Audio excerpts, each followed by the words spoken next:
Palo Anudana Bane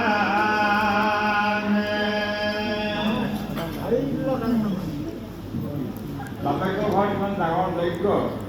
যিয়েকে যাবলৈ মন কৰিব এতিয়া শংকৰে বুজাইছে যে মোক যেনেকুৱা তিৰস্কাৰ কৰিলে এই অষ্টবিবাদৰ নামত আছে শিলিমুখ হিন্দীকাল ইমান থকা থকা অস্ত তাতোতকৈও থকা সেই তিৰস্কাৰ বাক্যখিনি এই বানৰ থকাতকৈ তিৰস্কাৰ বাক্যখিনি আৰু বেছি থকা এইয়া মল্পকাল মাত্ৰ ক্ৰিয়া অতুৰ প্ৰহাৰে প্ৰথমতে তাপ পাছে গুছে নিৰন্তৰে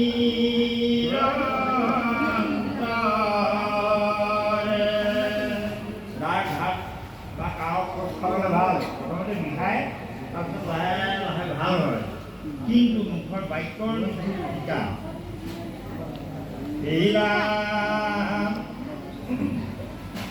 কুহিদ খবৰ বাক্য হায়ক সন্ধান মৰ্মক ভেদয় ইটো আদিব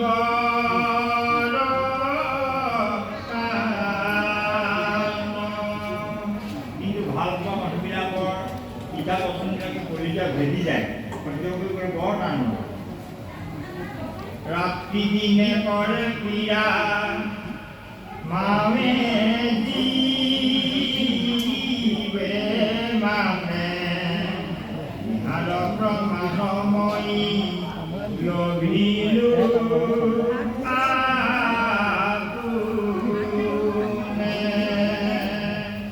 কিবা নিজেই কৈছে মই যি তিৰস্কাৰ বন্ধতা পাই আহিলোঁ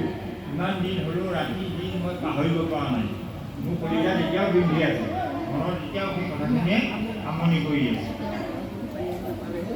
এই ৰাম আজিও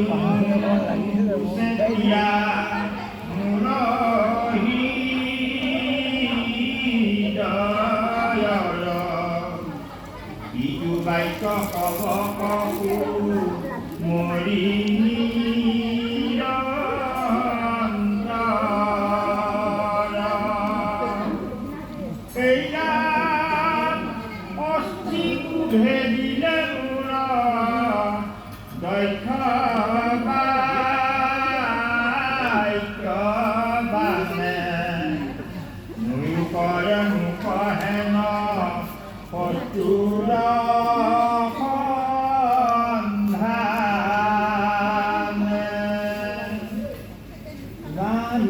কৰিছে যাবলৈ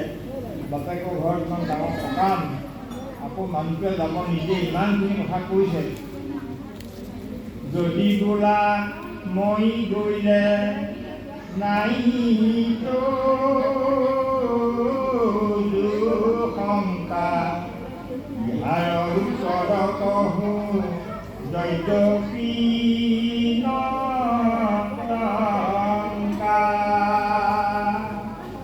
বোলে আপোনাক কি ভয় কৰিবলগীয়া হ'ব যদি তুমি তেনেকৈ ভাবিছা তেতিয়াহ'লে কথাটো শুনা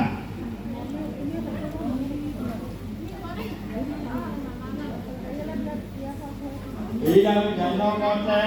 স্নেহ প্ৰজা পতিৰ তোমাক নেলাগে পঢ়িবে পাৰিলোঁ পূৰ্বতে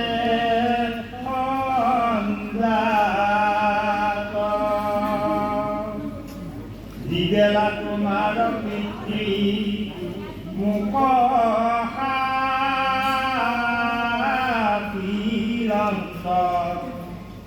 সমাজৰ মাজে মুখ দিবানী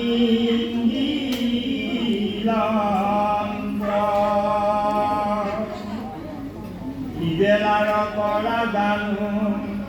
স্নেহৰ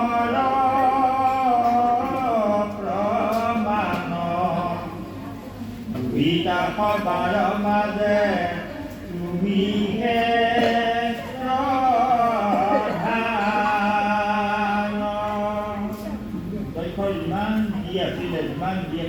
গোটেই কিতাপখনৰ ভিতৰত আটাইতকৈ মৰমৰ তুমি।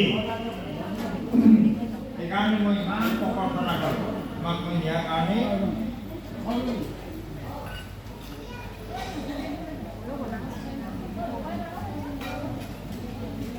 এই ৰাম নালাগে পঢ়িবে মোক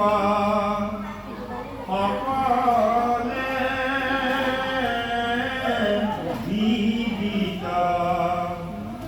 এতেকে যাইবা কপতি নুহিকে